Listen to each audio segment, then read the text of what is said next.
আসসালামু আলাইকুম। ঘরে বাইরে ব্লগ ইউটিউব চ্যানেল এবং ফেসবুক পেজ থেকে সকল দর্শক শুভনুদ্দেয়ী সবাইকে জানাচ্ছি আন্তরিক অভিনন্দন ও শুভেচ্ছা। তো দর্শক মণ্ডলী, এই মুহূর্তে আছি আমি 46তম জাতীয় বিজ্ঞান সপ্তাহ বিজ্ঞান মেলা। তো আমি আছি এই মুহূর্তে Nawabganj pilot girls school and কলেজের মাঠ প্রাঙ্গণে। তো এখানে হচ্ছে আন্তঃ স্কুল অর্থাৎ নবাবগঞ্জ উপজেলা পর্যায়ে যে সকল স্কুল রয়েছে, স্কুল এবং কলেজ রয়েছে, এই সকল প্রতিষ্ঠানদের অংশগ্রহণে বিজ্ঞান মেলা অনুষ্ঠিত হচ্ছে। তো সেই বিজ্ঞান মেলার স্টলগুলো আমরা ঘুরে দেখব এবং মূল্যায়ন কার্যক্রম দেখব। সাথেই থাকবেন। অংশ রয়েছে পানির ট্যাঙ্কার, সামনে আইআর সেন্সর এবং ভিতরে রয়েছে আরডিনো উনো, যেটা আমাদের প্রোগ্রামিংটিকে সেভ করে রেখেছে। এইভাবে এবং আগুনটা যখন নিভে যাবে ও পুনরায় আবার চলা শুরু করবে এবং আবার যখন আগুন দেখবে তার সামনে থেমে যাবে এবং পানি দিয়ে সে আগুনটাকে নিভে, মানে মানুষ লাগবে না। ব্যবহার করতেছি।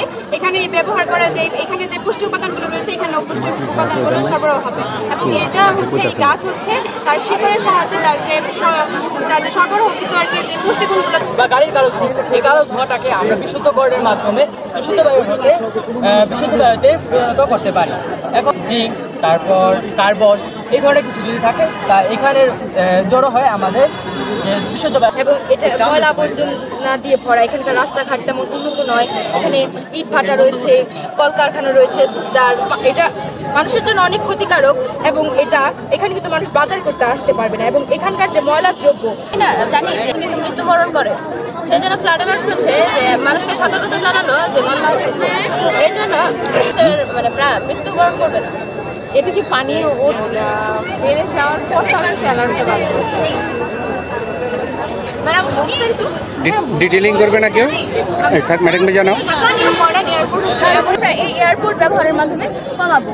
তো আমরা এখানে আরও একটি সুবিধা রেখেছি, যেটা হচ্ছে এটা কমানোর জন্য এবং মানুষের সময় যাতে বাঁচে, তাই আমরা একটি অ্যাপ ব্যবহার করব, যে অ্যাপের মাধ্যমে আমরা এইসব কাজ সম্পূর্ণ করতে পারি। যে দেশগুলো রয়েছে আমেরিকা, কানাডা, মেক্সিকো, এগুলোর সাথে আমরা তালমেল একটা প্রশ্ন, সেটা হচ্ছে কলকারখানার কালো ধোঁয়া থেকে মূলত জ্বালানি উৎপাদন অর্থাৎ মিথেন গ্যাস উৎপাদন করার চেষ্টা করা হয়েছে এবং আর এটা সম্পূর্ণ হবে হলো আমাদের বাংলাদেশ থেকে নিজস্বভাবে। এখন এটা কীভাবে করবো, যে কলকারখানার যে কালো ধোঁয়া আছে এখানে মূলত 4টি গ্যাস থাকে: সালফার ডাইঅক্সাইড, নাইট্রাস অক্সাইড, এমনকি কার্বন ডাইঅক্সাইড। এই 4টি গ্যাস আমরা একটু তার ভিতরে প্রবেশ করাতে চাই। ওর ভিতরে যদি আমরা প্রবেশ করাতে পারি আর ওটার যদি আমরা বংশবৃদ্ধি করাই, যেরকম এই যে প্লাজমিক ডিএনএকে বংশবৃদ্ধি করালে আমরা এর ভিতরে যে বৈশিষ্ট্যটা দিয়েছি বাংলাদেশের মহাকাশচারীরা যেন বিভিন্ন ধরনের তথ্য আমাদের দেশে পাঠাতে পারে। আর আমার মনে হয় আমরা মহাকাশ যেন অনেক গুরুত্বপূর্ণ ভূমিকা পালন করতে পারবো। আর রকেট উৎক্ষেপণের ক্ষেত্রে নিউটনের 3টি লয় কাজ করে। এখন আমরা একটি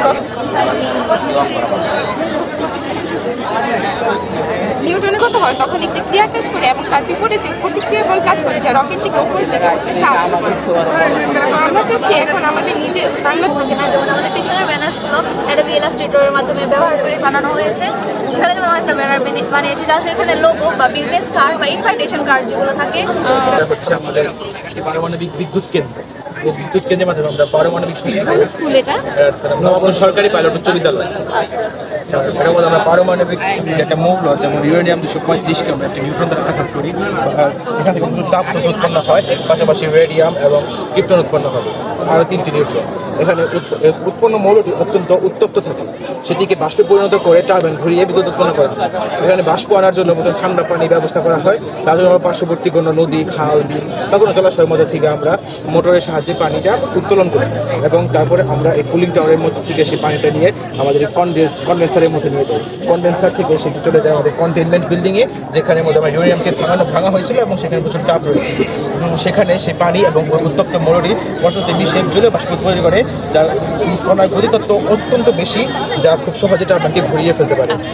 এই টারবাইনটি ঘোরানোর কারণে এখানে অত্যন্ত একটি শক্তিশালী ইলেকট্রোম্যাগনেটিক ফোর্স তৈরি হয়, যার কারণে বিদ্যুৎ শক্তি উৎপন্ন হয় এবং সেই বিদ্যুৎ আমরা পার্শ্ববর্তী এলাকায় ছড়িয়ে দিই। তার জন্য আমরা ট্রান্সফর্মার ব্যবহার করতে পারি দূর দূরান্তে প্রেরণের জন্য।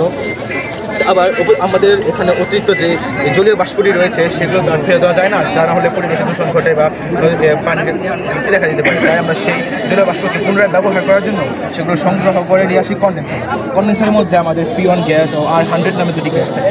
এই গ্যাস দুটো ওই জলীয় বাষ্পকে শীতলীকরণ করে পানিতে পরিণত করে। উক্ত পানিটি পরবর্তীতে আবার এই কুলারের মধ্যে যায় এবং কুলার থেকে ধীরে ধীরে আবার কনডেন্সার, তারপরে কন্টেনার থেকে এই প্রক্রিয়া ক্রমান্বয়ে চলতে থাকে। এখানে একটি ইউরেনিয়ামকে ভাঙার জন্য যেমন একটি নিউট্রন আঘাত করে, ঠিক তেমন একটি ইউরেনিয়াম ভেঙে 3টি নিউট্রন তৈরি করে। আচ্ছা ঠিক আছে, থ্যাংক ইউ। এটা কি? হ্যাঁ, এটা আমাদের ডিএনএ মডেল। ডিএনএ এটা ডিঅক্সিরাইবো নিউক্লিক অ্যাসিড। আমার যে বংশগতি যে ওই ধারাটি রয়েছে, যেমন এক বংশের পিতামাতা তার বৈশিষ্ট্যগুলো তার সন্তান সন্ততি বা নাতিপতির দিকে যে সঞ্চালিত হয়, তার জন্য এটি হচ্ছে একটি উপাদান। এটি হচ্ছে বংশগতির রাসায়নিক উপাদান। এই প্রক্রিয়ার মাধ্যমে এটি লোকাস নামক স্থানে জিন থাকে যা বিভিন্ন বৈশিষ্ট্যগুলি আমাদের কাছে বহন করে নিয়ে যায়। এর গঠন হিসাবে বলা যায় যে প্রত্যেকটি ঘূর্ণনে 34 আংস্ট্রম থাকে। এখানে 1 আংস্ট্রম সমান 10⁻⁻10 মিটার হয়ে থাকে এবং প্রত্যেকটি ঘূর্ণনের মধ্যে 10টি নাইট্রোজেন বেস থাকে। তাকে বলে নিয়েছে নাইট্রোজেন বেস, তারপরে পেন্টোজ সুগার, এইসব নিয়ে নাইট্রোজেন।